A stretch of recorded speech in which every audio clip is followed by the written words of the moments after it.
Good morning, students. We started with chapter 8, index numbers. An index number is a statistical device for measuring relative change in a large number of items. Students, by far we have studied the correlation between two variables x and y. In this chapter, we are going to study how much is the change in large number of items from a base year to a current year. So that means in order to find out changes in price or changes in quantities of a large variety of items over a period of time, you need an index number. It measures changes in the values of the variables such as prices of commodities, volume of production in different sectors of the economy, production of various agricultural crops, cost of living, etc. They are expressed in terms of percentage. Therefore, when we write an index number, we do not write any unit of measurement after it. As you can see in the table, you are given the quantity and price of 4 commodities: wheat, rice, ghee and sugar.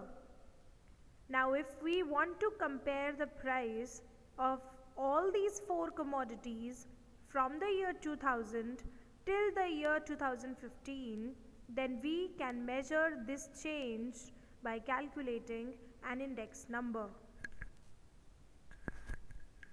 There are two types of index numbers. Number 1, price index numbers, and number 2, quantity index numbers. Price index numbers measure and permit comparison of the prices of certain goods between current year and base year. It can be of two types: wholesale price index, which is used to measure general price level of a country. That means in general, the price of a particular basket of commodities is how much. That's measured by wholesale price index. And second is retail price index, which is used to measure the changes in retail prices of various items. The prices at which various items are sold to the ultimate consumer are the retail prices.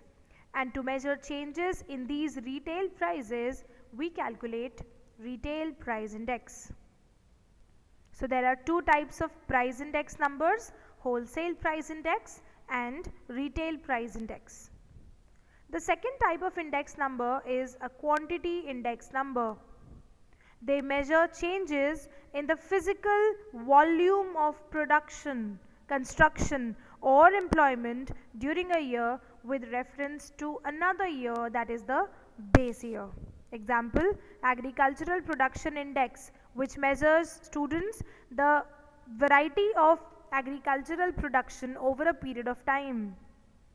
Index for industrial production, which measures the production of industrial goods over a period of time, exports and imports, etc.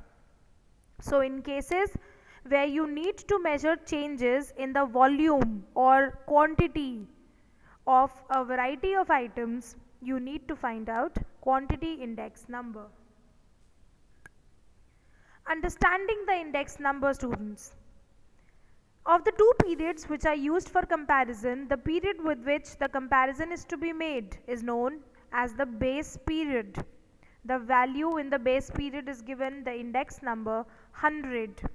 So the year, students, with which you need to make comparison from the current year is called the base year, and base year has always the index number value equal to 100. For example, if you want to know how much the price has changed in 2005 from the level in 1990, then 1990 becomes the base year, right? The index number of any period is in proportion with it. Like an index number of 250 indicates that the value in the current year is 2.5 times that of the base period. So that means if a product was purchased at rupees 100 in the year 1990, the same product, if you want to purchase in the year 2005, you will have to pay rupees 250 for it. In this example, students, it is shown how index number is more useful than calculating percentage changes. In the table, you can see that you are given two prices of 4 commodities. You are given the base period price and you are given the current period price. If somebody asks what is the change in the prices of the 4 commodities, then we can calculate the percentage change for all 4 of them individually. However, since the percentage changes are different for every commodity, reporting percentage change for every item will be confusing. Therefore, students, we calculate index number because that represent the changes in all commodities together by a single numerical measure. So even if the percentage change of different commodities is different, an index number is going to give us a single value that will be representative of this change. There are two methods of construction of index numbers. The first one is the aggregative method and the second one is the method of averaging relatives. In both these methods, we have two sub-methods, which is unweighted and weighted. So in all, we need to calculate index numbers by these 4 methods: unweighted aggregative method, weighted aggregative method, unweighted method of averaging relatives, and weighted method of averaging relatives. Let's start with the first method, which is the aggregative method, and inside we are starting with the first sub method, which is the simple or the unweighted aggregative method. Students, from the name itself, it's getting very clear. Number one, it is unweighted, so you don't have weights in this method. And number two, this is aggregative method. Aggregate means sum of something. That means we need to total up some column and use that column's total in the formula. So as you can see, capital P01, that's the price index, is equal to sigma P1 upon sigma P0 into 100. P1 is the price of commodity in the current year and P0 is the price of commodity in the base period. We need to aggregate both the prices and apply the formula to find out index number. And the index number so found out will be a price index number using aggregative method. You can see the illustration. You are given two prices for the year 2015 and 2020. When we total up the prices of 2015, that's the base year, you arrive at sigma P0, and when you aggregate the prices in the year 2020, which is the current year, you arrive at sigma P1.